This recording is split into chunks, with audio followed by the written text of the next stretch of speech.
Hi friends, எல்லோரும் எப்படி இருக்கீங்க? லிமோ 1 மீட்டர் பிஸான்னு போட்டிருக்கேன்னு பார்க்குறீங்களா புதுசாக? இது என்ன பிஸான்னு நான் உங்களுக்கு சொல்கிறேன். அதுக்கு முன்னாடி ஃபஸ்ட் டைம் என் சேனலை பார்க்குறதா இருந்தால் என்னை சப்ஸ்கிரைப் பண்ணிவிட்டு பாருங்கள்.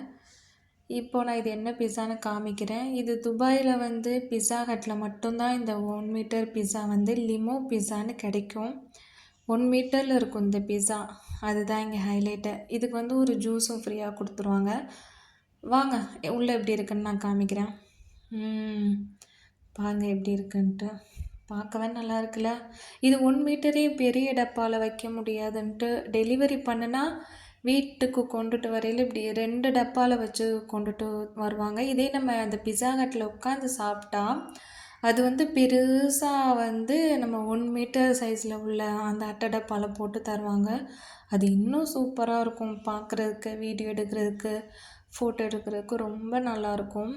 நான் இதில் நம்ம 3 ஃப்ளேவர் நம்ம சூஸ் பண்ணிக்கலாம். அதில் நான் 2 சிக்கன் ஃப்ளேவரும் 1 வெஜ்ஜு ஃப்ளேவரும் நான் சூஸ் பண்ணியிருந்தேன்.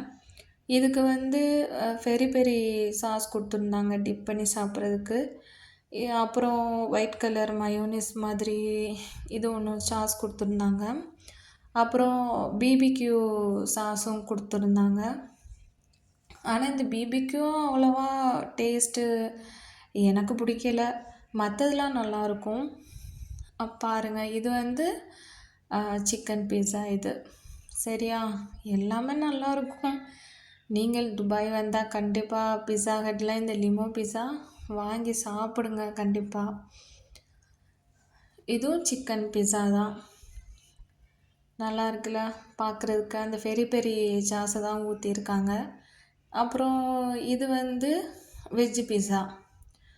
வெஜ்ஜு பீஸாவும் சூப்பராக இருக்கும். ஆனால் இதில் கொஞ்சம் ஓவராக சாஸ் ஊற்றிட்டாங்க போல். நல்லா இருந்துச்சு, சூப்பராக இருக்கும். நல்லா வயிறு ஃபுல்லாக சாப்பிடலாம். இதுக்கு மவுண்டன் டியூ ஜூஸ் தந்தாங்க. அதுக்கு நம்ம கிளாஸில் ஊற்றி அதையும் கொஞ்சம் கொஞ்சம் சாப்பிட்டுட்டு குடிச்சிட்டு சாப்பிட்டோன்னா நம்மளுக்கு வயிறு ஃபுல்லாயிரும். இப்போ உங்களுக்கு டிப் பண்ணி காமிக்கிறேன். ஒரு சிக்கன் பீஸாவை எடுத்து அந்த பெரிய பெரிய சாஸில் போட்டு டிப் பண்ணி காமிச்சிட்டேன். ரொம்ப நல்லாயிருக்கு. பார்த்தீங்களா எப்படி இருக்குன்ட்டு? உங்களுக்கு பிடிச்சிருந்தா லைக் பண்ணுங்கள், ஷேர் பண்ணுங்கள், மறக்காமல் சப்ஸ்கிரைப் பண்ணுங்கள். தேங்க்ஸ் ஃபார் வாட்சிங்.